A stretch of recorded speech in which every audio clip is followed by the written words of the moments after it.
I almost canceled the date 3 times. It wasn't fear, it was exhaustion. After months of awkward conversations and forced smiles, I had promised myself this would be the last blind date. One final attempt before I closed that chapter for good. Then she walked in, and nothing went the way I expected.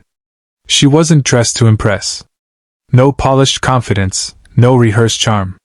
Instead, she carried something quieter, something real. There was a softness in her eyes, like she'd lived through storms but chose kindness anyway. "I'm sorry I'm late," she said, slightly out of breath. "I was at the hospital." Not exactly first date small talk. Curiosity got the better of me, and as we talked, I learned she spent most of her evenings volunteering, sitting with patients who had no visitors. No recognition, no reward. Just showing up. At one point, our waiter dropped a tray nearby. People glanced, then went back to their meals. But she didn't hesitate. She stood up, helped him gather everything, and smiled like it was the most natural thing in the world. That's when something shifted in me. This wasn't about a perfect date anymore. It was about perspective. For the first time in a long time, I wasn't trying to impress someone. I was trying to understand them. And as I walked her to her car that night, I realized something unexpected. I didn't feel drained. I felt lighter.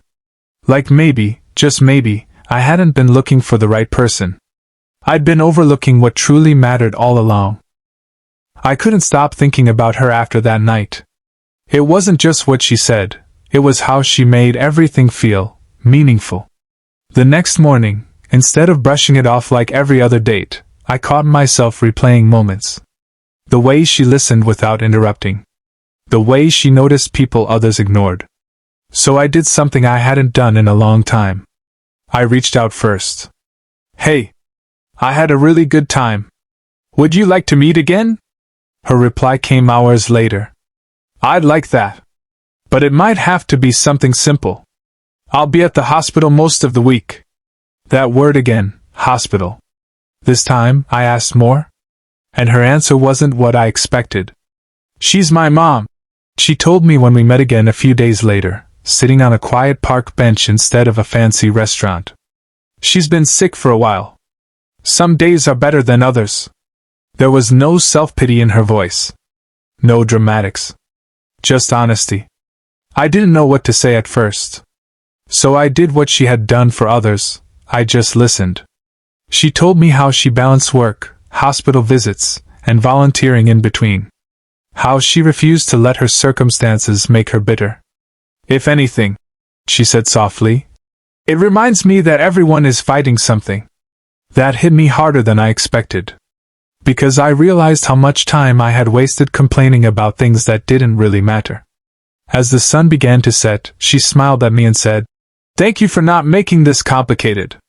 And for the first time, I understood something clearly. Sometimes, the most extraordinary people don't try to stand out. They simply choose to care, when it would be easier not to. A week later, she invited me somewhere unexpected. "Do you trust me?" she asked over the phone. I hesitated for a second, then said yes. That evening, instead of a cafe or park, she led me into a children's hospital ward. The air felt heavier there, quiet, uncertain, but she walked in like she belonged. "Hey guys," she said gently, her face lighting up in a way I hadn't seen before. And just like that, everything changed. Kids who had been lying still suddenly sat up. A little boy waved excitedly. A girl with tired eyes smiled like she had been waiting all day. "This is what I do," she whispered to me. I stood there, unsure of my place, watching her move from bed to bed, talking, laughing, listening. She remembered their names, their favorite cartoons, even their small victories. It wasn't just kindness. It was connection. At one point, she handed me a stack of coloring books. "Come on," she said softly. "They won't bite." I almost laughed, but something about her belief in me made it hard to say no. So I sat down beside a quiet little boy who hadn't spoken much. At first, it was awkward. I didn't know what to say. But then he showed me his drawing. And I listened. Minutes turned into an hour. And somewhere in that time, I forgot about myself completely. When we finally left, the world outside felt different. Louder. Faster. Less real. I looked at her, trying to find the right words. But she just smiled and said, "You see it now, don't you?" And I did. For the first time, I understood. Kindness isn't something you say. It's something you show, even in the quietest moments.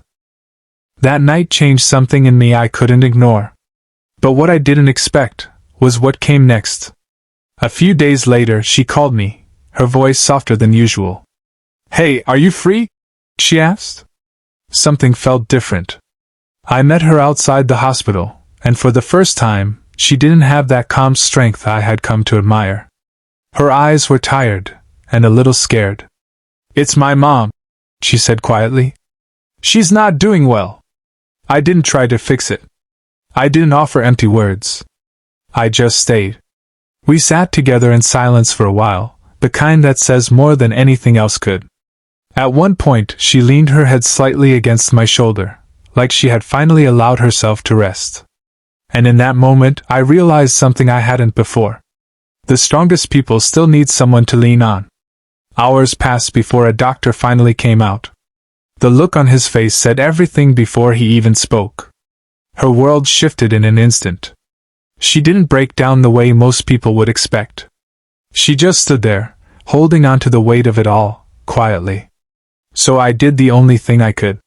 I held her hand. No grand gestures. No perfect words. Just presence. Later that night, as I walked her home, she looked at me with tear-filled eyes and whispered, "Thank you for being here." And that's when it hit me harder than ever. Love doesn't always start with fireworks. Sometimes, it begins in the quiet moments, when someone chooses to stay, even when things fall apart. The days that followed were quiet, but they meant everything. I started showing up, not because I had to, but because I wanted to. Coffee in the mornings. Sitting beside her in the hospital. Small conversations that didn't try to fix anything, just made the silence easier to carry.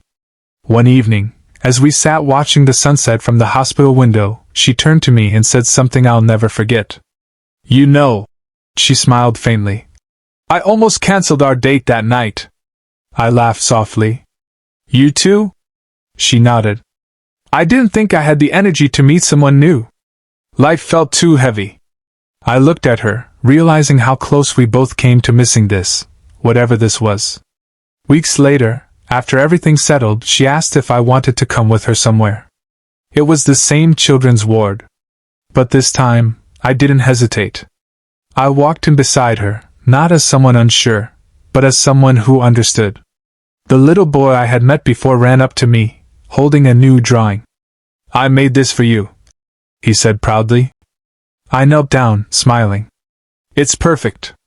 And in that moment, something clicked. This wasn't just her world anymore. It had become mine too. As we left the hospital that day, I turned to her and said, "You didn't just change my life, you showed me how to live it." She squeezed my hand, her eyes warm again, not free of pain, but full of something stronger. Hope. And I realized the truth I had been searching for all along. Sometimes one last chance is all it takes to find everything you didn't know you needed.